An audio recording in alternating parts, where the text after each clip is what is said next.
Angel! Putya naman, bakit may ganito rito? Ano ba yan? Ano ba tong dala ng pusa mo? Mukhang may dugo pa to oh. Baka ulam ng kapitbahay, ikaw naman parang yan lang eh. Nakakadiri naman tong pusa mo.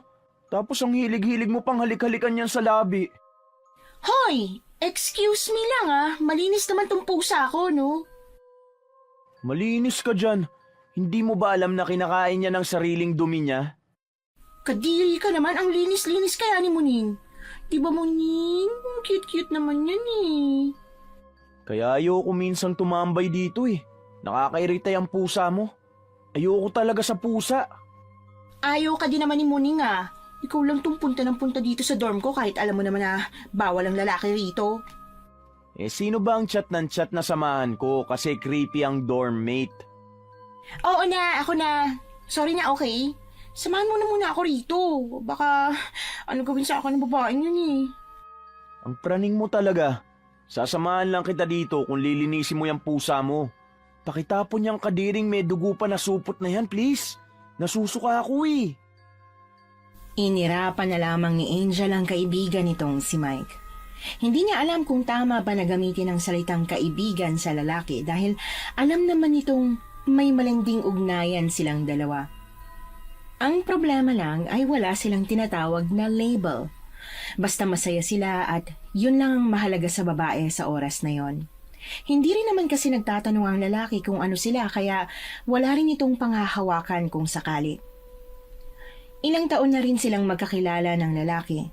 Nagkakilala sila dahil sa isang mutual friend nila na kalaunan ay naging sila na lang ang mas malapit na magkaibigan. Ang ginagawa ng mga magjowa ay ginagawa rin nila, maliban na lamang sa mga bagay na intimate. Pero ang pagsasabi ng I love you sa isa't isa ay nagiging normal na sa kanila. Kung sweet man sila minsan sa isa't isa ay madalas na nag-aaway naman ito. Laging nagsasagutan sa walang kakwenta-kwentang mga bagay. Ano ba tong hugasin mo? Ilang taon na ba tong nandito? Napakaburara ah. Ano? Grabe naman sa taon. Kahapon ko lang hindi nahugasan yan. Ano pa bang hinihintay mo sa mga hugasin mo? Pasko? Huwag mo na nga pakialaman dyan. Plato ko naman yan eh. Wala nga problema ang roommate ko dyan tapos ikaw tong ang daming sinasabi. Sampid ka lang naman sa pamamahay ko, no? Ah, sampid. Sana nga yung bag ko na yon? Ito naman, di ka naman mabiro. Angel, isipin mo na ginagawa ko lang to para sa'yo ah. Paano kung magkasakit ka dahil sa pagtambak mo ng mga hugasin dito? Kahit nga banlawan mo hindi mo magawa eh. Apaka-clean freak talaga. Hinuhugasan ko naman ng maayos, no? Hindi clean freak yun. Proper hygiene ang tawag dun. Yan, kasi hindi mo alam dahil wala ka naman nun. Gusto mo ba mag-away tayo ngayon? Magsabi ka lang. Paglalaanan kita ng oras para dyan. Wag na, diyan ka na sa ginagawa mo. Tapusin mo na yung project mo tapos ako na maghuhugas dito. I-sterilize ko pa ang mga to pagkatapos. Inirapan muli ni Angel ang lalaki dahil sa pagiging bossy nito. Naalala niya ang kanyang ina na madalas yun ang problema sa kanya noong nasa iisang bahay pa sila. Naiinis siya dahil hindi niya pa rin pala yun matatakasan kay Mike. Habang ginagawa niya ang kanyang mga dapat gawin sa paaralan ay biglang bumukas ang pintuan. Pumasok ang kanyang kasama sa kwarto na si Stella. Hindi sila masyado nag-uusap ng babae pero ayaw na ayaw talaga niya sa ayos nito. Para kay Angel ay napaka-creepy ng kanyang kasama sa dorm nila. Bakit may lalaki rito? Ayos lang bang nandito siya, Stella? Hindi ba't bawal ang lalaki dito, sabi ng dorm manager? Hindi naman niya malalaman kung hindi mo sasabihin, diba? Kapag nahuli kayo, labas na ako dyan. Hindi yan. Isa pa, lalaki din naman ang hanap nitong si Mike. Mukhang lalaki lang pero mas babae pa yan sa akin. Hindi siya sinagot ng babae. Tumango lang ito saka pumasok sa kanyang kwarto. Si Mike naman ay pinagtaasan siya ng kilay dahil sa sinabi nito. Nagkibit balikat lamang siya dahil wala rin naman siyang maisip na ibang rason na paniniwalaan ng babae. Pagkatapos maghugas ng pinggan ng lalaki ay dumiretso na ito sa kanyang kwarto upang magpahinga. Kaya naman sumunod na lamang si Angel para doon na lamang ipagpatuloy ang kanyang ginagawa. Lalaki pala ang hanap, ha? Anong gusto mo, kuya ko? Ewan ko sa'yo. Mukhang di naman naniwala yung babae sa sinabi mo eh. Huwag mo na muna akong iwan dito natatakot ako sa babaeng yun Imo lang naman ang style nun. Di naman mukhang mangkukulam. Imo-imo ka dyan, aswang talaga yun. Kita mo yung mata niya, pulang-pula, tapos yung kuko ang haba. Hindi ba ganun yung mga aswang? Style niya yun.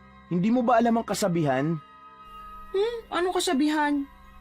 Kasabihan na punk's not dead. Hey! Malakas na napahalakhak ang lalaki dahil sa sinabi nito. Nagmuestra pa ito na parang rockstar habang sinasabi ang punk's not dead. Nag-headbang din ito na ikinapiko ni Angel kaya naman ay binato niya ito ng unan. Aray naman! Para saan naman yun? Nakakainis ka naman Hindi ka naman kasi nakikinig sa akin. Seryoso nga kasi, Mike. Ikaw lang ang nag-overthink. Para sa akin, okay naman ang kasama mo rito eh. Kung hindi ka comfortable sa kanya, magsabi ka sa dorm manager na gusto mong lumipat ng kwarto. Sa tingin mo ba madali yun? Hindi kasi ako gusto na matandang babaeng yun. Parang may menopause na dahil sa pagka-stricto eh. Kada nakikita niya ako, lagi niya ako pinapagalitan. Parang ang laki-laki ng galit niya sa akin. Hulaan ko kung bakit kanya pinagalitan. Makalat ka, no?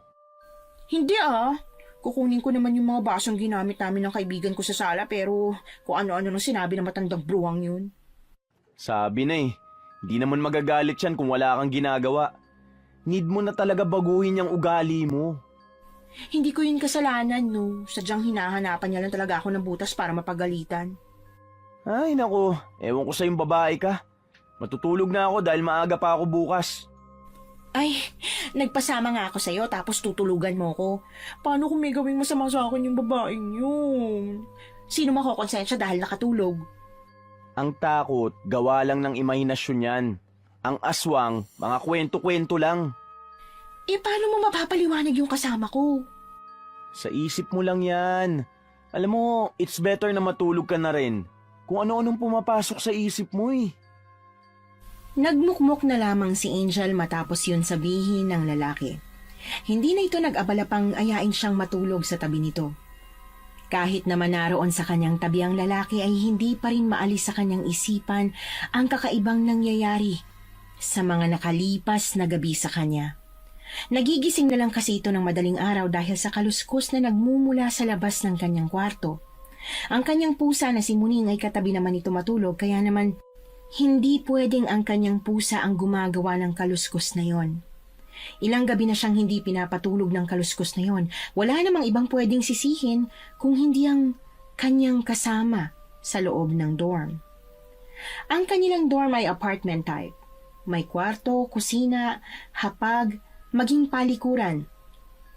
2 ang kwarto sa dorm nilang yon at sa kasamaang palad ay napunta pa sa kanyang dormmate niyang may pagka-weirdo. Laging locked ang kwarto ni Stella kaya hindi rin masinip ng babae kung anong kababalaghan meron ang kwarto nito. May kakaiba ring amoy na nagmumula sa loob nun at ayaw nang malaman pa ng babae kung ano ang pinagmumulan ng amoy na yun. Wala ka bang balak na matulog? Kanina ka pa nakatunga nga dyan Yung pusa mo madungis, nakatulog na Binabantayan ko kung gagawa na naman ng kababalaghan yung babaeng yun. Walang gagawin yung babaeng yun sa'yo. Huwag kang praning. Oh, narinig mo ba yon? Ang alin? Yung kaluskos. Wala ako naririnig, Angel. Matulog ka na nga dyan. Promise, Mike, meron talagang ingay sa labas ng kwarto. Nakakainis naman, Teka nga, lalabasin ko.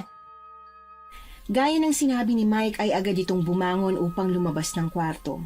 Hindi na sumunod si Angel sa lalaki dahil natatakot ito sa maaring makita niya sa labas. Pumasok ang lalaki sa kwarto nito makalipas ang ilang minuto. Napakamot lang ito sa kanyang ulo, saka humikab at nahiga sa kanyang tabi.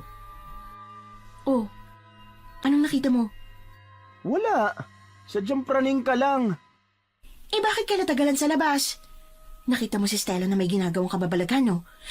Sabi na nga ba eh, hindi talaga mapagkakatiwalaan ang babaeng yun. Walang tao sa labas. Uminom lang ako ng gatas para makatulog ako.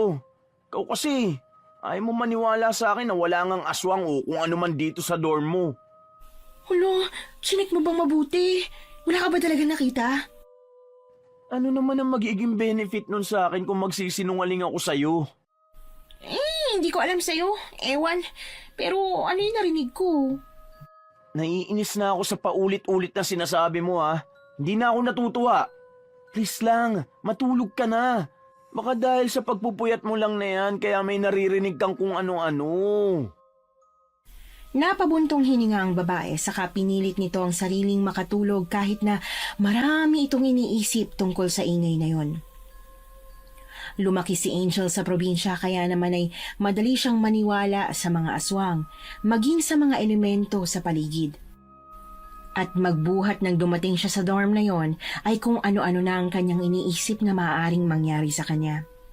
Bumabalik sa kanyang isipan ang mga alaalang pilit niyang kinakalimutan. Nakatulog na lamang ang babae sa kakaisip ng kung ano-ano.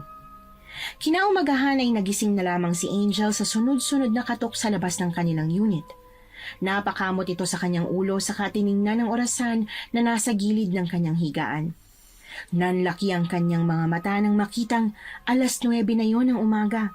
1 oras na lang ay malilate na siya. May reporting pa itong gagawin na hindi niya natapos noong nakaraang gabi. Hindi talaga nagpatinag ang taong tuloy-tuloy na kumakatok. Hindi tuloy malaman ni Angel kung anong kanyang uunahin, ang maligo o buksan ang pintuan. Nagdesisyon na lamang itong gawin ang huli. Ano ba? Bakit ba katok ka ng katok? Aba, kung makasigaw ka parang pinalalamon mo ako Ay, pasensya na ho. Parang sisirain nyo na kasi yung pintuan ng unit eh. May nakapagsabi sa akin na nagpatulog raw kayo rito ng lalaki. Hindi pa siya nakakalabas. Nasaan siya, ha? Anong pinagsasasabi niyo, Aling Marites? Kung sino man yung nagsabi niyan sa inyo, baka pinagtitripan ka lang. Walang lalaki dito, no ba? Maniniwala lang ako kung makita kong wala na nga siya rito. Maghanap ka dyan, Aling Marites, kung may makikita ka. Maliligo na muna ako dahil late na ako sa klase ko. Akala niyo hindi ko malalaman? Tabi nga. Baka tinago mo siya sa kwarto mo. Sandali lang. Baka nakakalat yung mga bra ko dyan. Gusto mo lang maunang pumasok dahil itatago mo lang kamong lalaki mo.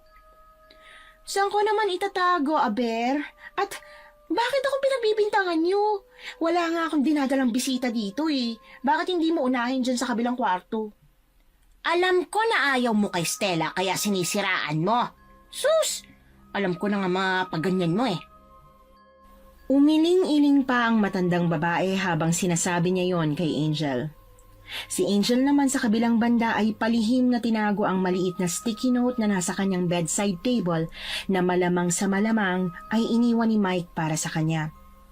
Nakahinga ng maluwag si Angel dahil hindi naabutan ng matandang babae ang lalaking nasa loob ng kanyang kwarto. Paniguradong katakot-takot na pagbubunga nga ang kanyang maririnig mula sa matandang babae o kaya'y baka mapalayas pa siya doon. Mahirap pa namang makahanap ng mumurahing apartment na malapit sa kanyang pinapasukang paaralan. Aling Marites, may nakita kayo? Magaling ka magtago, ha? Ibig sabihin lang po niyan, wala talaga akong tinatago sa kwarto ko. Kung sino man yung nagsumbong sa inyo ng mga ganyang bagay, ay, paniguradong gusto lang ako siraan. Ay naku, makaligo na nga. Pakisarado na lang ho yung pintuan ha. Baka ho kasi may pumasok na lalaki. Ay, ewan ko sa inyo. Sa susunod, paniguradong mahuhuli ko na kayo. Ewan ko din ho sa inyo, Aling Marites. Lagi na lang akong nakikita nyo. Dadagdagan pa sana ni Angel ang kanyang sentimiento kay Aling Marites, ngunit biglang bumukas ang pintuan ng kabilang kwarto kung saan lumabas ang umaalingasaw na amoy na nagmumula sa loob. Napatakip na lamang ng ilong si Angel dahil sa baho ng amoy. Nang tingnan niya ang matandang babae, ay hindi man lamang ito apektado sa amoy na yon.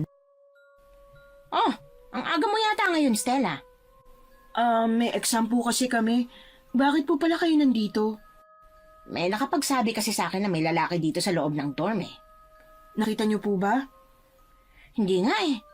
Baka wala ho talaga. Hindi pwede magkamali ang nagsabi sa akin. Ikaw ba, Stella? Wala ka bang nakitang lalaki rito? Ngayon ho, wala naman po. Tiningnan ni Stella si Angel na halos hindi na makahinga dahil sa kaba na baka isumbong siya ng babae sa bruhang matandang nasa harapan nila. Dahan-dahang nakahinga ng maluwag si Angel nang maniwala naman agad ang matandang babae sa sinabi nito. Imbis na magpasalamat si Angel ay tinalikuran niya ang dalawa saka dumiretso sa CR upang maligo. Oo nga pala, Angel. Ano na naman po? Ang kalat mo dun sa sala. Sinong inaasahan mo magliligpit nun? Hindi ako nakalabas. Porque may kalat akin agad. Napaka-judgmental ah. Wala namang ibang nagkakalat sa loob ng building na ito kundi ikaw lang. Ay, ako lang hubang nakatira dito. Ay, sino bang makalat? Imbis ho na akong bantayan nyo araw-araw, bakit hindi nyo bantayan ang aswang na nakapasok dito? Halos hindi na ako patulugin dahil sa mga kaluskos sa pintuan. Baka yung pusa mo lang yon. Pinayagan ka na nga ni bossing dyan sa pusa mo eh. Abusado ka na talaga. Katabi ko ang pusa ako matulog. Kung kayo man ho ang aswang na gusto kong kainin, ay pues magsabi na kaagad para makapaghanda naman ako. Hay! Hindi ako aswang ha! Tse! Makaalis na nga. Nang makaalis ang matandang babae ay tiningnan siya ni Stella na parang naghihintay na pasalamatan siya nito. Anong tinitingin-tingin mo dyan? Salamat? Ay hindi. Hindi ko utang na loob yun sa'yo. Wala akong sinasabi. Ewan ko sa'yo. Makaligo na nga. Kiaga-aga, bad vibes agad. Matapos maligo ay agad na pumasok sa paaralan si Angel dala ang mga gamit nito sa kanyang report na ginawa pala ni Mike noong natutulog siya. Maagang umalis si Mike. Ayon sa sulat na nabasa nito ay hindi na siya ginising ng lalaki dahil mahimbing itong natutulog. Kung saan man dumaan ang lalaki ay hindi niya alam dahil hindi ito nahuli ng matandang babae. Pagkatapos ng klase ni Angel ay agad siyang dumiretso sa tambayan nila ni Mike at ng isang kaibigan nilang nagngangalang Eric. Nang dumating siya sa kanilang tambayan ay tanging si Eric lamang ang nandoon na abala sa pagsusulat. Ang kanilang tambayan ay nasa lilim ng isang malaking puno. May upuan sa kamesang naroon na hindi gaanong pinupuntahan ng mga estudyante. Nang mapansin siya ng lalaki, ay agad nitong tinigil ang kanyang ginagawa sa kakinausap siya nito. Ang babae naman ay hindi na nakapagpigil pa dahil ikinuwento nito ang nangyari sa kanya ng gabing yun. Sa tingin mo ba nahihibang na ako, Eric? Gusto mo bang sagutin ko yung tanong mo? Kaya nga nagtatanong ako, 'di ba? Anong purpose ng tanong ko kung hindi mo naman pala sasagutin? Chill, kumalma ka. Bakit ka sa akin nagagalit? Ikaw kasi, ayaw mo maniwala sa akin. Ayaw na nga maniwala ni Mike sa akin tapos ikaw hindi rin. Ano ba yan? Sa panahon kasi ngayon, hindi na uso ang mga aswang-aswang na yan. Lahat ay may paliwanag na ng siyensya. Come on, Eric. Believe me. Basta't sinabi ko, alam ko talagang may kababalaghan sa dorm na yun. Angel, don't you think that this is a little bit too much? A little bit too much? So sinasabi mo bang nababaliw na ako? Uy, wala naman ako sinabing ganyan ah. Ang akin lang, parang unhealthy na sa iyong pag-iisip na aswang ang lahat ng taong nakakasalubong mo. O kaya naman sinasabihan mo ng aswang ang mga sadyang ayaw mo lang ng mga tao. Magkaiba naman kasi yun. Angel, it's bad na ha. Sinasabi ko to sa'yo bilang kaibigan mo. I don't know kung saan nanggagaling yung gigil mo sa mga aswang ha. Pero don't think ill sa mga taong wala namang ginagawang masama sa'yo. Napairap na lamang ang babae sa sinabi nito. Kahit sinong kausapin niya ay hindi nakikinig ang mga ito sa lahat ng sinasabi niya. Ang buong akala pa naman niya ay kakampihan siya ng kaibigan ngunit pare-pareho lang pala ang mga ito. Nakapangalumbaba ang babae habang nakanguso dahil pinagsabihan ito ng lalaki. Naabutan sila ni Mike na seryosong nakatingin sa kawalan. Oh, anong pinag-uusapan niyo dyan? Mukhang seryoso ah. Care to share? Wala naman. Mga sentiments lang ni Angel sa buhay. Oh, bakit parang hindi na ako included dyan? Nakakatampo naman. Bakit? Saan ka ba, iho? Halos hindi na nga kita makita dito sa campus. Wala eh, nabisi lang talaga. Sus, dati naman, hindi mo ako nakakaligtaang kausapin o kaya kumustahin man lang. Nagtatampo ka ba? Aba naman, ang baby ko na yan. Kagabi lang tayo huling nagkita. Hep, pwede ba? Irespeto na lang natin ang pagkakaibigan natin tatlo dito. Inggit ka lang eh. Over my dead body. Sus, huwag ka mag-alala pare. Makakahanap ka din ng iyo. Basta hindi matulad sa relasyon nyo, goods na ako. Bakit? Ano problema sa amin ni Mike? Seryosong tanong ba yan? Natatawang nailing si Eric sa mga ito. Inilabas niya mula sa kanyang bag ang kanyang tumbler upang uminom ng tubig. Nang matapos itong uminom ng tubig ay hindi siya tinigilan ni Angel. Titig na titig ito sa kanya habang naghihintay ng sagot. Hala, seryoso nga. Yeah, duh. Well, first, ang sweetness nyo sumusobra na. Hindi na siyang platonic relationship na tinatawag. Second, wala kayong label. Parang kung sinong unang umamin sa inyo talo. Third, baka kung saan na naman mapunta ang usapang yan Baka hindi nyo ikwento sa akin ang tungkol sa pinag-uusapan nyo kanina. Hindi na pinatapos ni Mike ang sinasabi ni Eric. Tiningnan siya ng babae pero parang wala lang sa lalaki ang sinasabi nito. Mas interesado siya sa pinag-uusapan ni na Eric. Lihim na napangiti ang babae dahil para sa kanya ay nagsiselo si Mike sa kanilang dalawa. Naiiling na natawa si Mike. Pagak itong napahalakhak saka pumwesto sa harapan nila. Nakalagay ang dalawang kamay nito sa kanyang pisngi habang naghihintay na may sabihin silang dalawa. Pinagtaasan lamang ni Angel ng kilay ang lalaki. Sa isip-isip ng babae ay napaka-cute ng lalaki. Ang swerte nito dahil sa daming babae na pwede niyang bigyang motibo ay siya pa ang pinakitaan nito ng kanyang clingy side. Wait, let me guess. Ang mga aswang delusions, problems na naman ni Angel, no? Obsession. Hindi ako obsessed at hindi rin ako delusional. Alam ko may aswang when I smell one. Hindi ba't pinagsabihan na kita dyan? Huwag mo nang ipahiya ang sarili mo sa ibang tao. Tama nang kaming dalawa na lang ni Eric. Hindi ako titigil hanggat hindi ko napapatunayang aswangayang si Stella. Ay naku, wala ka bang pwedeng gawin maliban dyan sa paghahunt mo sa mga aswang? Kahit may gawin naman ako, hindi ko nakakaligta ang hindi pagdudahan si Stella, no? Pare, bakit hindi mo na lang i-date to si Angel para naman may gawin? Napangiti si Mike nang sabihin yun ni Eric sa kanya. Mukhang may naisip itong ideya dahil nag-iba ang ningning ng kanyang mga mata. Nakangiting sinenyasan ng babae si Eric. Nagustuhan nito ang suhestyon ng lalaki kay Mike. Si Mike naman sa kabilang banda ay may inilabas na leaflet mula sa kanyang bag saka ibinigay ang mga yon sa dalawang naguguluhan kung para saan yon. Nagningning ang mga mata ni Angel dahil inaakala niyang dadalhin siya ni Mike sa lugar na yon. Nagkunwari siyang walang alam kaya naman ay nagtanong ito sa lalaki. Anong gagawin namin dito? Bakit hindi na lang kayo sumama sa Mount Pulag sa darating na Biyernes?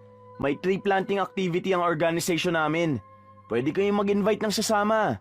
Libre naman ang pamasahe dahil may sasakyan naman. Ano? What do you think, guys? Naglaho ang malaking ngiti ni Angel sa kanyang mukha. Padabog na ibinalik nito ang leaflet sa lalaki. Akala niya'y date na yon pero marami palang sasama. Hindi na romantic ang hiking kung maraming tao. I think, pas muna ako pre. Parang lalagnatin ako sa Biyernes Takting lagnat yan, may schedule.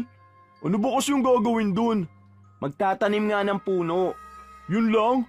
Anong yun lang? Siyempre, alam nga naman na mag-prayer meeting pa kami dun. Walang ibang activities? Depende pa kasi nga tree planting lang naman talaga ang punta dun Sa dami-daming bundok na pwedeng pagtaniman ng puno, sa pulag pa talaga. Ano ba ang nakita niya dun? Well, actually, ang Mount Pulag considered na Devil's Mountain kasi nga daw maraming nawawala dun.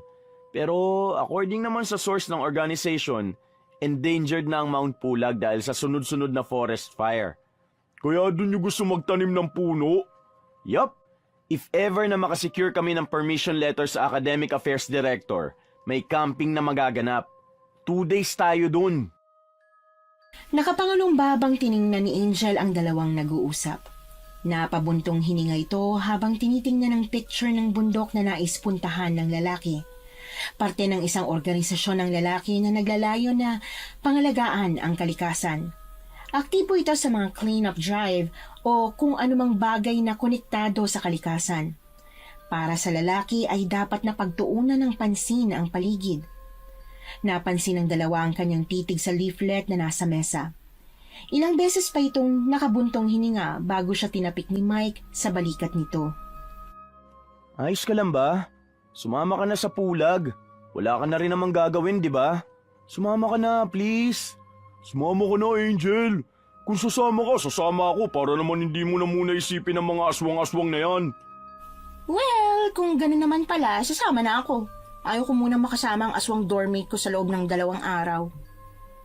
Yun! Ayos! Sumama ka ha. Di na dapat magbagong isip mo. Kung hindi ka sasama, magtatampo ako sa ina 1 buwan. Di kita papansinin talaga. Oo na nga, sasama na ako. Ikaw talaga napaka-sigurista mo. So, final na guys ha. Sasama na kayo ha. Lalakarin ko muna ang letter saka ang waiver natin. Marami tayong mga kasama kaya for sure, masaya ang tree planting activity. Tuwang-tuwa ang lalaki sa sinagot nilang dalawa kaya naman ay agad siyang nagpaalam sa mga ito na aalis para asikasuhin ang mga kakailanganin nila. Hindi rin naman nagtagal ay naaprubahan ang gagawin nilang tree planting activity. Dumating ang araw ng kanilang pag-alis. Nakahinga ng maluwag ang babae dahil hindi niya naabutan si Stella sa loob ng kanilang apartment. Ayaw niyang masira ang kanyang mood bago siya umalis. Pakanta-kanta pa ito habang inihahanda ang kanyang gagamitin para sa pag-alis niya. Kahit ayaw man ni Angel ay wala itong nagawa kundi ang magpaalam sa kanilang dorm manager na nakataas ang kilay habang nakatingin sa malaking bag na dala nito. Malakas ang pagpaypay nito sa kanyang abaniko habang pinagmamasdan ng dalaga mula ulo hanggang paa. Ilang araw ka ba doon sa pupuntahan mo? Mga 2 o 3 araw din. Sino-sino mga kasama mo? Bakit ho gusto niyong malaman? Siyempre, dahil ako nagbabantay sa inyo rito. Paano kapag may nangyari sa iyo doon? Sino tatanungin ko? Mga kaibigan kong kasama ko, may professor din doon kaya safe na safe ako. Saan daw ba kayo pupunta? Mount Pulag daw. Naibuga ng matandang babae ang iniinom nitong kape nang marinig niya ang sagot ni Angel. Kumunot ang kanyang noo saka tiningnan siyang muli. Oh, anong nangyari sa inyo? Bakit namumutla kayo dyan? Ang sabi nila, delikado ang Mount Pulag ah. Wala bang nakapagsabi sa inyo niyan? Huwag na kayong dumagdag sa problema ko. Ang dami ko nang iniisip eh. Paano delikado? Ang sabi-sabi kasi kung sino man ang umakyat sa bundok ng Pulag, hindi na makakabalik pang muli. Bakit naman daw ho? Kilala ang bundok Pulag na pinamumugaran ng mga elemento. Marami din daw ng mga aswang sa bundok na yan. Ay Diyos ko, Angela, mag-iingat ka ron. Oo naman. Ano akala niyo sa akin, bata? Ang sabi naman sa akin ng mga kaibigan ko, ligtas naman daw dun. Oh, eto. Dalhin mo itong proteksyon laban sa mga aswang ha. Bigay pa sa akin yan ng nanay ko. Lagi mong isuot yan ha. Naks, may paanting-anting ka. Himala at ang bait niyo yata sa akin ngayon. Mabait naman talaga ako, no? Kayo lang tong problema kasi ang titigas ng ulo nyo. Binabawi ko ng sinabi ko. Mauna na ho ako, Aling Marites. Baka maiwan ako ng sasakyan eh. Hindi na nilingon pa ni Angel ang matandang babae. Sinuot agad nito ang kanyang earphones para hindi marinig ang boses ng kanyang dorm manager. Nasa kanyang kamay ang bigay nitong kwintas na gawa sa bala ng baril. Imbis na isuot yon gaya ng sinabi ng matandang babae, ay kanyang ipinasok yon sa kanyang bulsa. Dahil malapit lang naman ang kanilang university sa tinutuluyan nitong dorm, ay nilakad na lamang ni Angel ang lugar kung saan sila magkikita. May mangilan-ngilan ng taong naroon nang dumating siya. Nakasuot ang mga ito ng green dahil yon ang binili ni Mike na suotin nila. Wala pang dalawang lalaki nang dumating siya pero may nakakuha agad ng atensyon niya na dagli naman niyang ikinainis.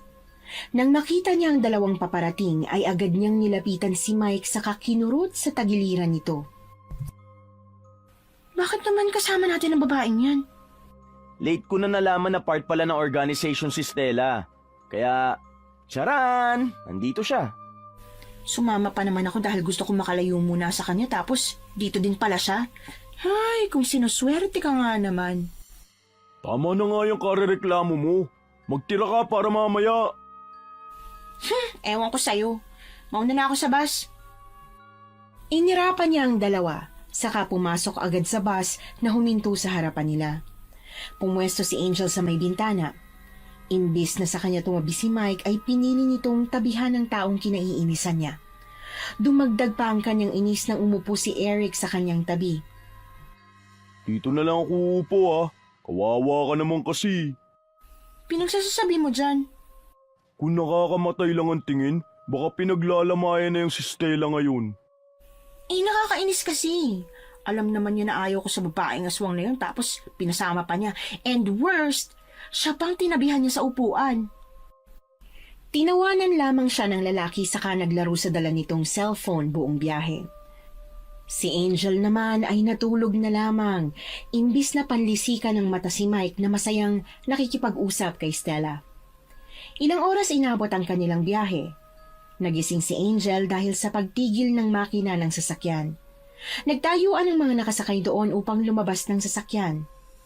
Bumungad sa kanila ang malawak na kapatagan sa paanan ng bundok. Maraming sasakyan na maayos na nakahanay sa paligid.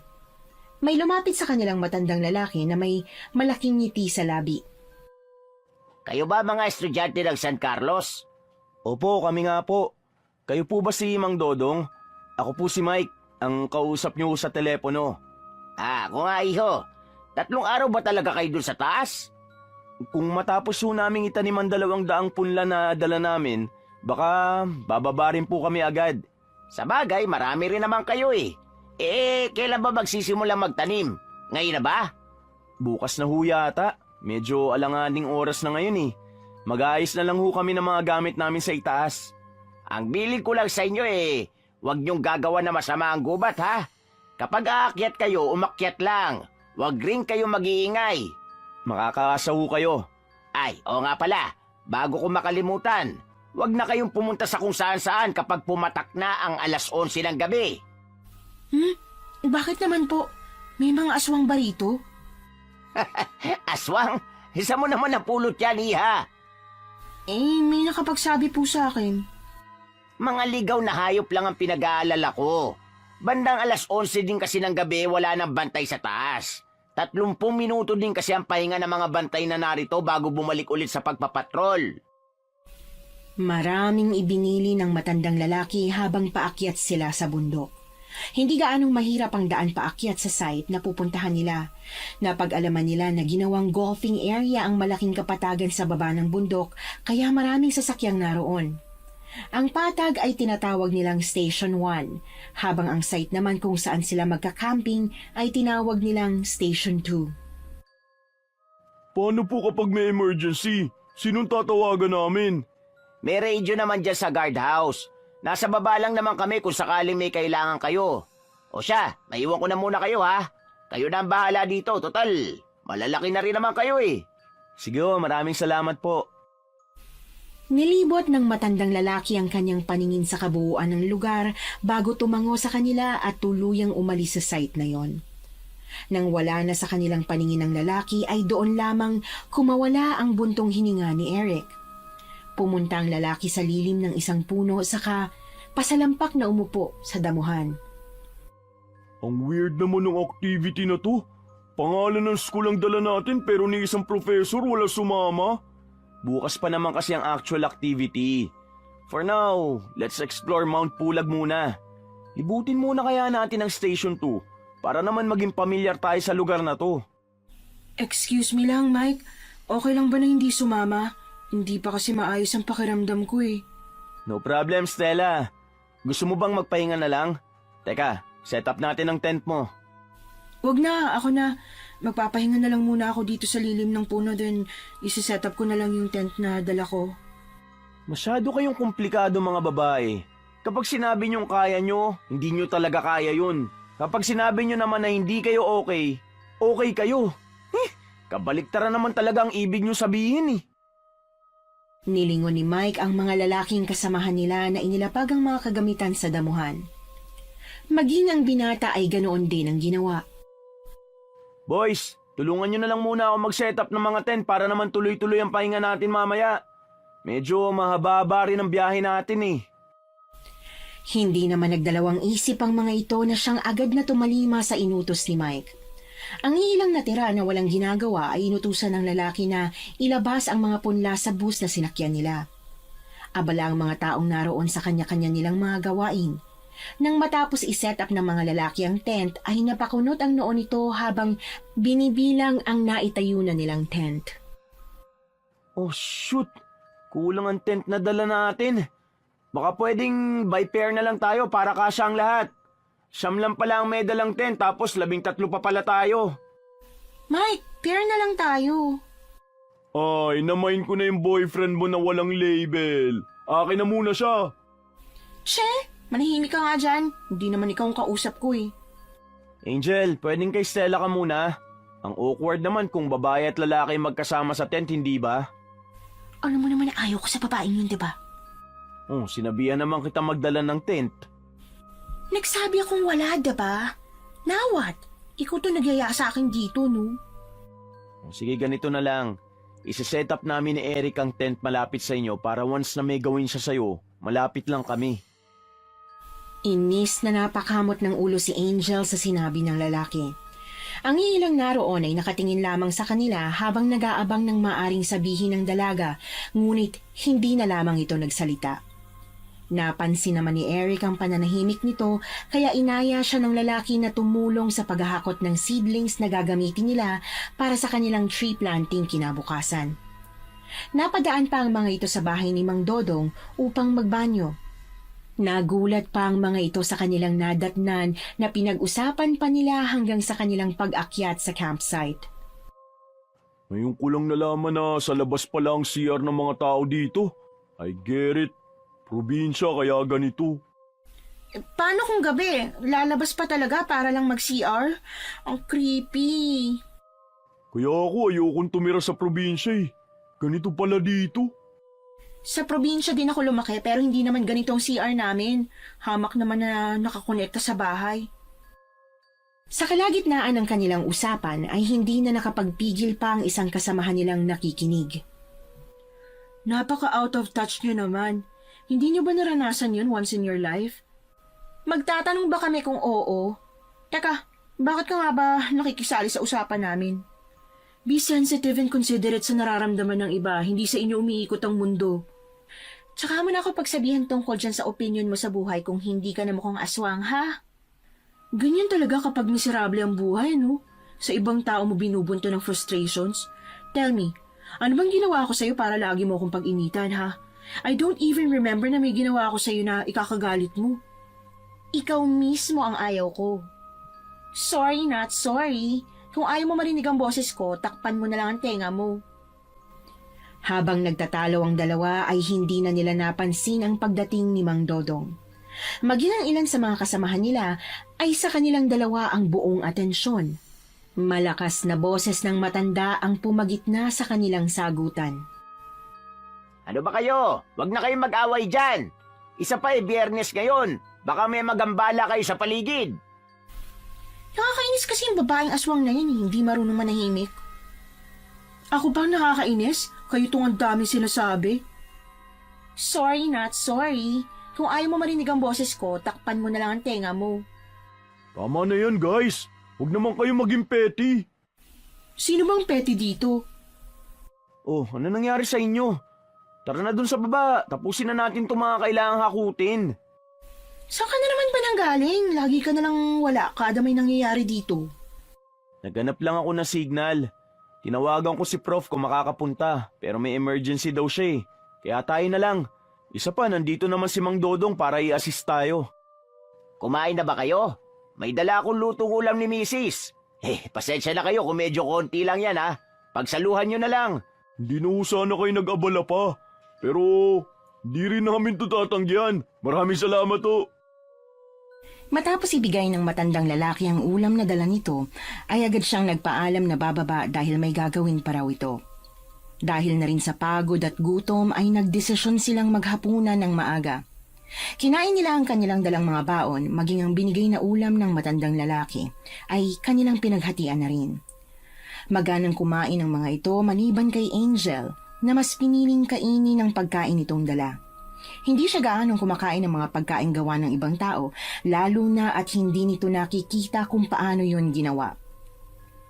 Makalipas ang 1 oras ay nagdesisyon ang mga ito na akyatin ang bundok. Balak din ni Mike na maghanap ng lugar kung saan pwedeng magtanim. 5:00 na ng hapon yon kaya palubog na rin ang araw. Tahimik na sumunod si Angel sa mga kasamahan nito habang nakatutok sa dala niyang cellphone. May suot din itong earpods para hindi siya mairita sa boses ni Stella na nakikipagtawanan kay Mike. Natigil lamang ang paglalaro nito sa kanyang cellphone nang halos madapa na siya dahil sa malaking ugat ng puno. Nagpalingalinga ito sa paligid. Wala ang mga kasamahan niya roon. Ilang minuto lang ay naroon pa ang mga ito dahil sinusundan ng babae si Eric. Eric? Mike? Saan kayo? Ano ginagawa mo dyan? Nagulat na lang ako dahil bigla ka nawala. Akala ko ikaw ang kasama ko eh. Ha? Hindi mo ba sinundan ng trail? Trail? Oo, may tali sa daanan natin. Hahawakan lang yun para may guide tayo pataas. Hindi ko alam. Sigurado ko may nakita akong lalaki eh. Baka guni-guni mo lang yun. Sa susunod huwag kang magsi-cellphone lalo na't bago ka sa lugar. Ano na lang kung nakalimutan ka namin? Tumango na lamang si Angel dahil alam naman niyang siya ang may kasalanan. Hindi rin naman nagtagal ang mga ito sa gubat dahil madilim na ang paligid. Bumalik sila sa campsite upang magpahinga para sa gaganapin nilang tree planting kinabukasan. Nasaan ba si Mike? Ilang oras na, hindi pa rin siya nakakabalik ah. Parang hindi mo naman kilala si Mike. Lagi na lang siyang wala. Hello guys, hinahanap nyo na naman ako. Lagi kang wala. Saan ka pa pumupunta? Naghahanap ng signal. May problema tayo. Kahit anong pilit ko sa advisor ng org, hindi talaga siya makakapunta. Nakarinig ang mga ito ng malakas na alulong, hindi kalayuan mula sa campsite. Nagtingina ng mga ito saka dali-daling pumasok sa loob ng tent. Yun yata ang sinasabi mga hayop sa gubat ni Mang Dodong. Mabuti pa, matulog na tayo. Angel, pumasok ka na dun sa tent nyo ni Stella. Ayoko sa kanya. Wala naman siyang gagawin sa'yo eh. Nakatira nga kayo sa isang bubong tapos ngayon ka pa matatakot. Sige na, doon ka na. Naiinis na lumabas ang babae sa tent ng mga ito. Nakarinig ulit siya ng alulong kaya dali-daling pumasok ito sa loob ng tent nila ni Stella na noon ay kasalukuyang nakasandal sa dala nitong backpack. Tiningnan siya ng babae saglit saka ibinalik ang tingin nito sa hawak niyang cellphone. Oh, tinatawag ka na ng mga kapwa mo aswang sa labas. Lakas ng alulong oh. Huwag mo sabihin hindi mo narinig yun. Hindi nga ako aswang. Bakit ba ako na lang lagi? Pwede bang mag-pretend ka na lang na hindi natin kilala ang isa't isa para masurvive natin ang araw na to? Ewan ko sa'yo. Bakit nga ba ako nandito? Nakalabas na nga. Tiniis na lamang ni Angel ang lamig sa labas ng tent. Naglakad-lakad ito habang dinadama ang lamig ng simoy ng hangin. Napatingala siya sa langit kung saan nakita niyang maraming mga bituing nagniningning sa kalawakan. Bilog na bilog din ang buwan na siyang ikinangiti ni Angel. Bibihira lang kasi siyang makakita ng bilog na buwan sa lungsod. Hindi na malaya ng babaeng napalayo na pala siya sa kanyang mga kasamahan. Napadpad siya sa masukal na parte ng gubat. May nakita itong liwanag sa loob kaya sinundan niya yon. Nakahinga lamang siya ng maluwag nang makita niya ang matandang lalaki na nagdala sa kanila sa bundok. Mang Dodong? Anong Hindi na nito natapos pa ang kanyang sasabihin dahil biglang naglaho ang matandang lalaki sa dilim. Ang tanging nakita na lamang niya ay isang malaking itim na aso na may pulang mga mata. Nakakatakot ang anyo nito lalo na't nakita ni Angel ang mukha nito nang tumama ang liwanag ng buwan sa kanyang mga mata. Napaatras ang dalaga nang makita niyang may matatalas na ngipin nito na para bang handa siyang lapain sa oras na makita nito ang babae. Walang pag-aalinlangang tumakbo ang dalaga nang pumunta sa kabilang direksyon ng aso na bigla na lamang nag-anyong tao. Agad itong pumasok sa loob ng tent kung saan inaayos ni Stella ang kanyang higaan. Agad nitong sinabi kay Stella ang kanyang nakita. Sa paraan ng kanyang pagkakasabi ay parang matagal na silang magkaibigan na siya namang ikinabigla ng isa pang babae. Aswang ang nakita ko, Stella. Maniwala ka sa akin. Sa oras na makababa tayo sa bundok na to, kailangan mo nang pumunta sa psychiatric hospital. Malala ng tama mo sa utak eh. I swear, aswang ang nakita ko. Malaking hayop siya na biglang naging anyong tao. Madilim ang paligid kaya hindi na aninag kung sino yun. Huh? Matapos mo akong pagdudahan, meron ka na namang pinagdududahang bago? Ano ba talaga? Sa lahat ng nangyayari sa bundok na to, sa tingin mo ba, wala talagang nakatirang kung anong elemento rito? Maraming ligaw na hayop dito according to Mang Dodong. Huwag mo nang pahirapan ang sarili mo, walang aswang. Matapos sabihin niyo ni Stella ay bigla na lamang silang nakarinig ng malakas na putok ng baril. Kasabay nun ay malakas na atungal ng mga hayop ang kanilang narinig sa paligid. Napatakip ang mga ito ng tenga dahil sa ingay. Nagsilabasan sila sa kani-kanilang mga tent upang alamin ang mga nangyari. Nagtinginan ng mga ito nang may pangalawang putok sila ng baril na narinig. Hindi alam ni Angel kung anong pumasok sa kanyang isipan nang takbuhin niya papasok ang gubat. Sumunod naman ang mga kasamahan nito papasok. Hindi tumigil sa pag-atungal ang hayop na naroon sa gubat kaya naman hinanap niya ito upang tulungan sana nang bigla siyang mawalan ng balanse. Napadaos-dos ito sa bangin. Mabuti na lamang at nakahawak siya sa baging na naroon ngunit hindi rin yun matibay. Konting galaw niya lang ay tiyak na mahuhulog agad siya. Tulong! Tulong! May tao ba dyan? Tulungan niyo ako! Angel? Teka lang! Huwag kang gagalaw! Kukunin ko lang yung tali. Saglit lang. Bilisan mo, Stella! Hindi ko na kaya! Huwag kang gumalaw! Eto. Teka, abutin mong tali. Ako nang bahala mula rito. Sinunod ng babae ang sinabi ni Stella. Hindi nagtagal ay nakaalis siya sa pagkakabitin sa bangin. Mahigpit na niyakap nito ang babae saka nagpasalamat. Maraming salamat sa tulong mo, ah. Ano bang nangyari sa'yo? Bakit bigla ka na lang tumakbo sa gubat? Hindi ko alam, basta bigla na lang gumalaw ang mga paa ko. Stella, ano yun? Narinig mo ba yun? Shh! Huwag ka maingay. Baka marinig na tayo. Sinong sila? Nandito ba mga kasama natin? Hindi natin sila kasama, Angel. Nararamdaman ko marami sila. Halika, magtago na tayo. Ilang minuto ang lumipas nang may mga mabibigat na yabag na dumaan. Nagtago ang mga ito sa malaking ugat ng puno na mas malaki pa sa kanila.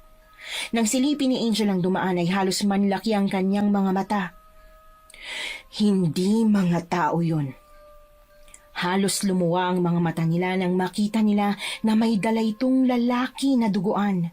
Nagmamakaawa ito sa mga lalaking naroon ngunit tila walang narinig ang mga ito.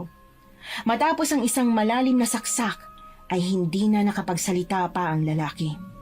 Tinakpan ni Stella ang bibig ni Angel nang makita nitong pagsirit ng dugo sa lalamunan ng lalaki. Hindi pa nakontento ang mga nilalang dahil kanilang nilandakan ang katawan ng dugo ang lalaki. Ang laman loob nito ay hindi nila pinalampas. Sumenya si Stella sa babae na huwag gumawa ng ingay. Makalipas ang halos 30 minuto ay wala nang narinig na kung anumang kaluskos ang dalawang babae. Tahimik nilang nilisan ang lugar na nakatulala. Nang dumating sila sa campsite ay napansin nilang tuliro si Eric. Wala ito sa sarili habang pawis na pawis ang buong katawan. Habol nito ang kanyang hininga saka mahigpit na hinawakan sa kamay si Angel. Saan ka nang galing? darling? Ano nangyari sa'yo? Eric, sumagot ka! Ano nangyari sa'yo? Angel, nasa ka kanina? Sa gubat! Tumakbo ako doon, papasok ng may narinig akong alulong. Bakit? Sinong kasama mo? Anong nangyayari sa'yo, Eric? Bakit parang nakakita ka ng multo? Stella, saan ka kanina nung umalulong ang aso? Ang weird Sinundan ko kayo sa gubat. Magkasama kami ni Angel simula pa kanina. Ano bang nangyari? Nakita ko kanina si Angel sa loob ng gubat. Sinundan ko pa nga siya pero bigla siya nawala. Nang makita ko siya ulit, may ginagawa na siyang kakaiba. Anong kakaiba, Eric? Sabihin mo na ng diretso. Huwag mo nang paglaruan ng mga salita. Nakita kita sa gubat kanina, Angel. Nilalanta ka mo ang katawan ng isang hayop. Hindi ako pwede magkamali dahil alam kong ikaw yun. Imposible namang si Angel yun dahil hindi kami naghiwalay simula kanina eh.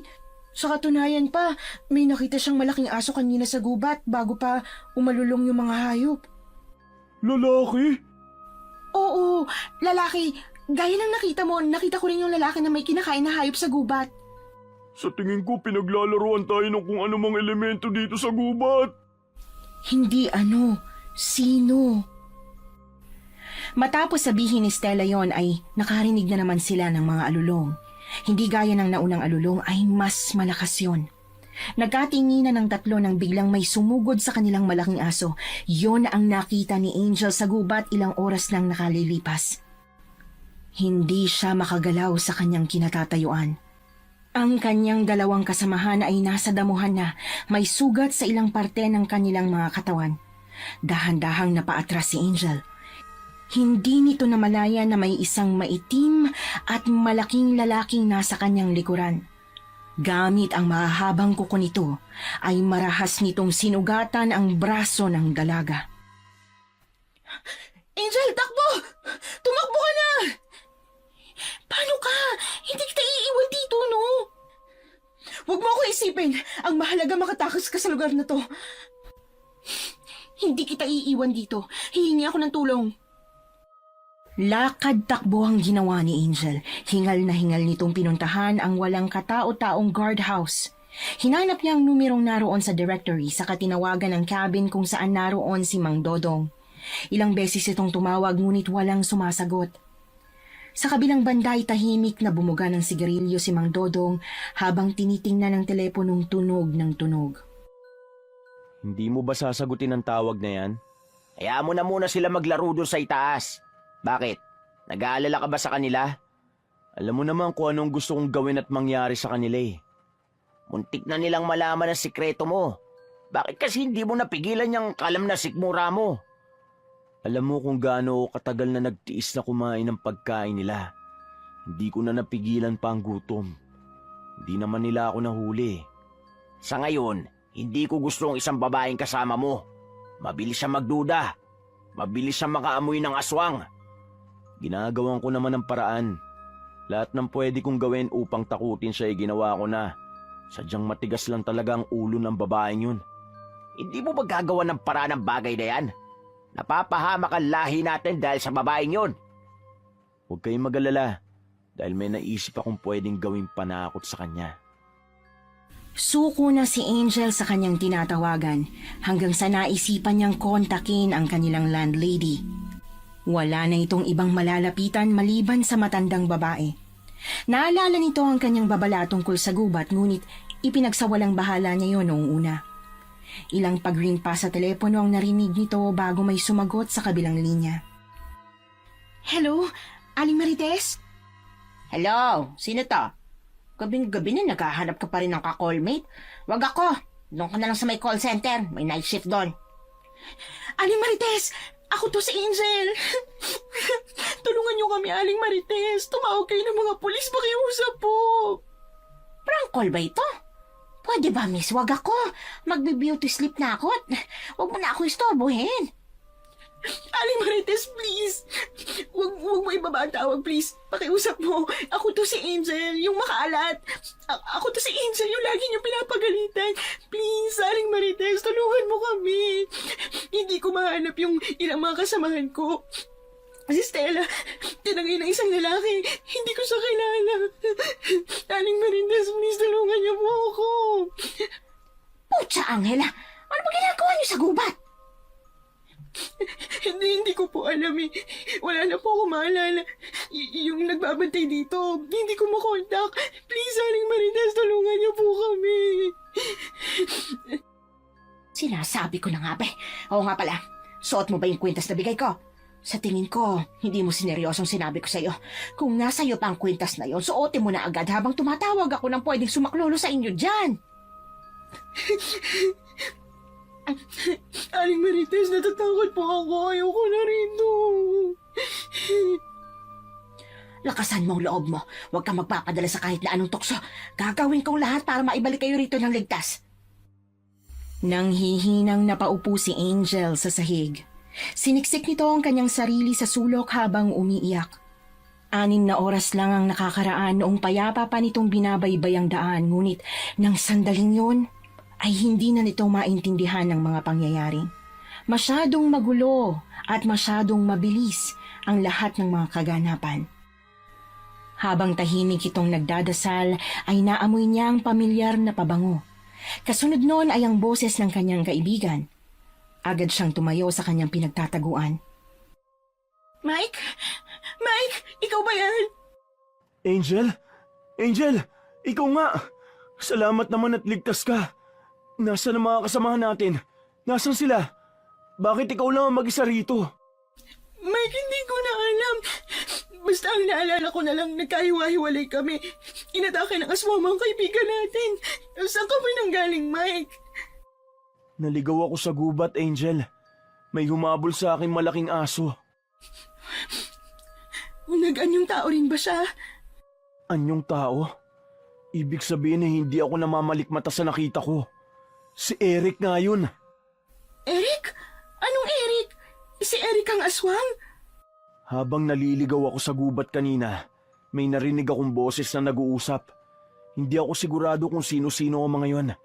Pero malinaw na nakita ko si Eric na mula sa pagiging anyong tao, ay nag-anyong hayop siya.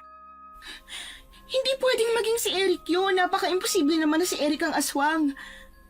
Lahat ay posible sa mga aswang. Mga malalakas silang nilalang na ginagamit ang kahinaan ng mga tao. Hindi ako makapaniwalang magagawa ni Eric na traidorin tayo. Pero kasama ko si Eric kanina. Yun ang gustong sabihin ni Angel, ngunit agad na nagsalita si Mike. Sayang ang ilang taong pagkakaibigan na inilaan ko para traidorin niya lang pala tayo. Alam niya kung gaano kakagalit sa mga aswang, pero mas pinili niyang paglaruan ka. Tulungan natin si Stella, Mike. Niligtas niyang buhay ko. Gabing-gabi na, Angel. Baka kung ano na nangyari kay Stella. Ang mas mabuti pa humingi na tayo ng tulong. Halika na. Hindi ko siya pwedeng iwan, Mike. Kailangan natin bumalik sa lungsod na kasama siya. Huwag ka na makulit. Unahin mo na muna ang sarili mo. Hindi ba't galit na galit ka sa kanya? Hindi ba't tinawag mo siyang aswang? Bakit ngayon alalang-alala ka sa kanya? Dahil nagkamali ako, Mike. Hindi totoong aswang si Stella. Niligtas niyang buhay ko. Nangako ko sa kanya na babalikan ko siya. Halika na. Bigla na lamang nandilim ang kanyang paningin. Habol nito ang kanyang hininga. Wala itong marinig dahil sa kakaibang ingay sa paligid. Nagising na lamang ito na may nakakasilaw na liwanag ang bumungad sa kanya. Nasa loob siya ng isang silid na puro puti. Nakahiga ito sa kama habang ang isang kamay naman niya ay may swero. Angel? Angel? Mabuti naman at gising ka na. Mang Dodong, anong ginagawa niyo rito? Kumusta ang pakiramdam mo? Masakit pa pong ulo ko eh. Nasaan po ba ako? Ano po bang nangyari? Nakita ka na lang namin na walang malay sa labas ng pintuan ng headquarters. Maraming galos ang katawan mo. Samantalang yung mga kasamaan mo naman nasa malubang kalagayan. Nauna silang ibinalik sa Maynila. Si Mike po. Saan si Mike? Kasama ko si Mike kagabi. Naghahanap kami ng pwedeng hinga ng tulong pagkatapos... Hindi ko na alam ang sumunod na nangyari. Bigla na lang ako nawala ng malay.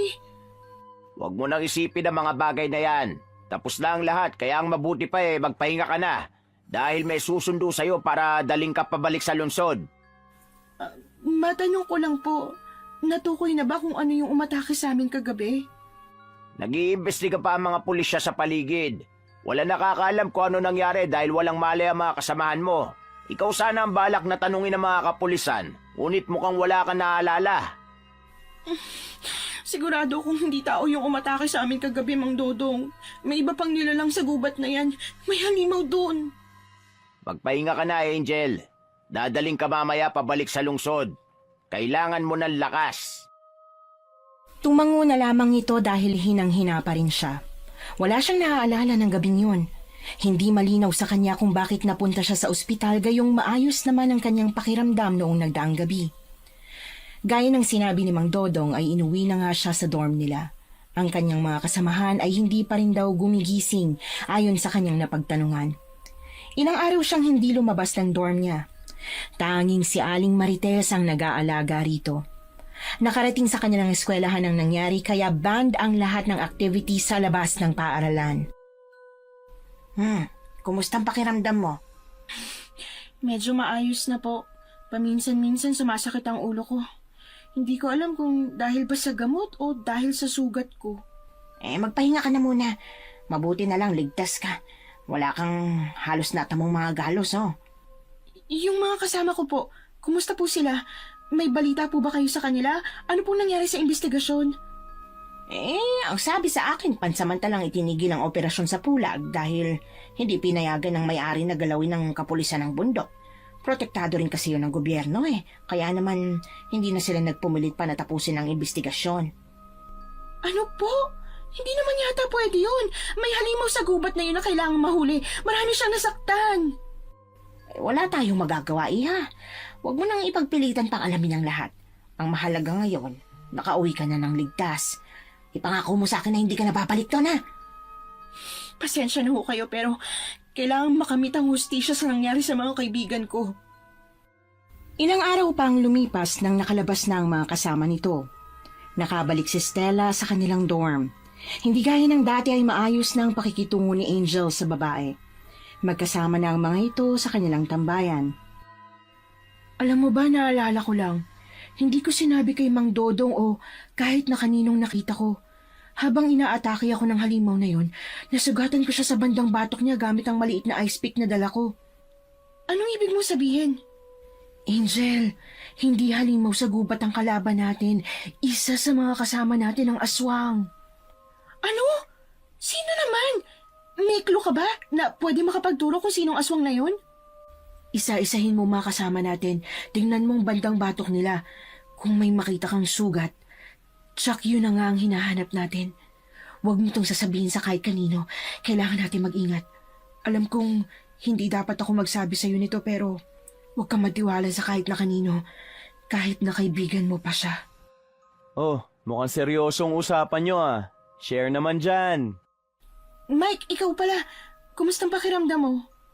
Heto, medyo masakit pa ang buong katawan. Grabe ang nangyari sa atin, no? Napaka-misteryoso pala talaga ng Mount Pulag. Sana mahuli nang may gawa sa atin ito. Kung ako sa inyo, ibauna natin ang lahat na nangyari sa hukay. Siya nga pala, may gagawin pa pala ako. Diyan na muna kayo Tango na lamang ang sinagot ng dalawa. Sinundan nila ng tingin ng lalaki na hawak ang kanyang batok. Napakunot ng noo si Stella na agad namang napansin ni Angel. Nang tuluyang makaalis si Mike ay siyang pagdating ni Eric. Napansin mo rin ba, Angel? Hindi, imposible. Hindi si Mike ang aswang. Akala ko ako lang. Napaka-weird na nangyari sa Pulag. Pumasok na ba sa isipan mo kung gaano mo nakakilala si Mike? Walang nakakaalam kung saan siya nanggaling, Angel. Hindi ako kabilang sa barkadahan niyo pero napansin niyo ba na laging wala siya? Kahit na nung nasa gubat tayo, lagi siyang wala. Bumabalik na lang siya kung saan tapos ng lahat ng nangyayari. That explain my suspicions. I think si Mike ang aso sa gubat. Siya ang umatake sa atin. Hindi magagawa ni Mike yon. Magkaibigan kami. May pinagsamahan kami.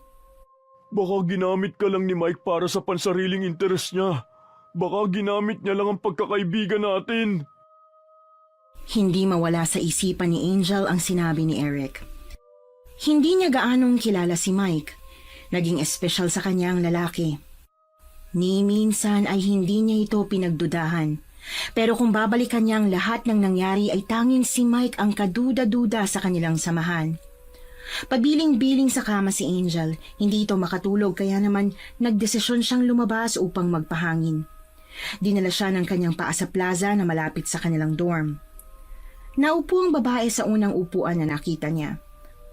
Malakas na umihip ang hangin ngunit hindi niya yon inalintana. Kailangan niya mag-isip. Di naman ni Angel ang malamig na simoy ng hangin ng gabi.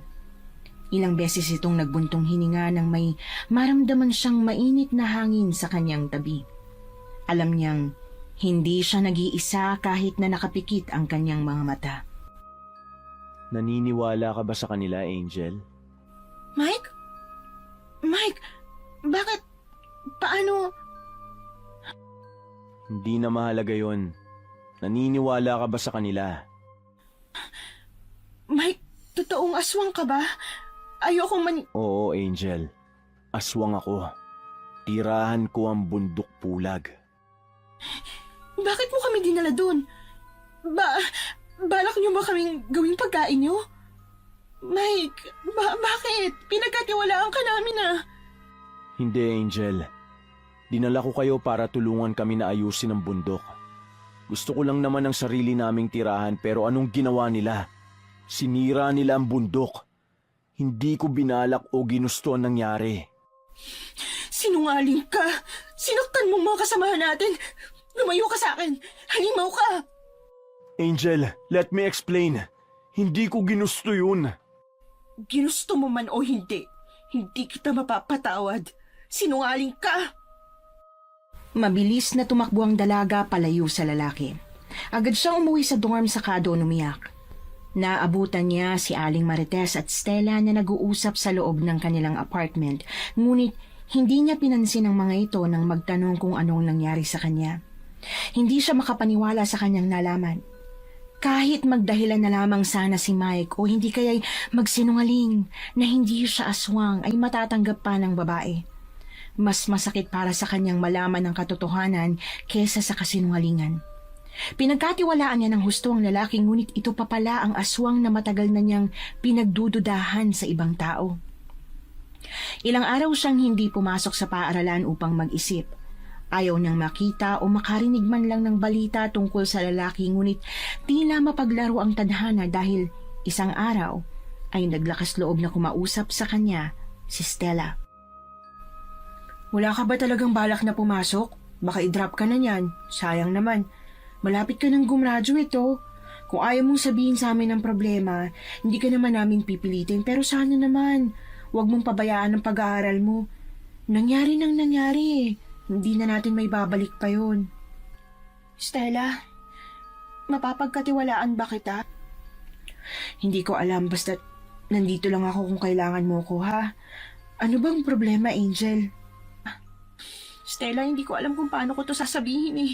Mababaliw na yata ako. Sabihin mo lang sa akin kung ano bang bumabagabag sa'yo. Makikinig ako. Stella, aswang si Mike. Totoong aswang siya. Tama ang hinala niyo.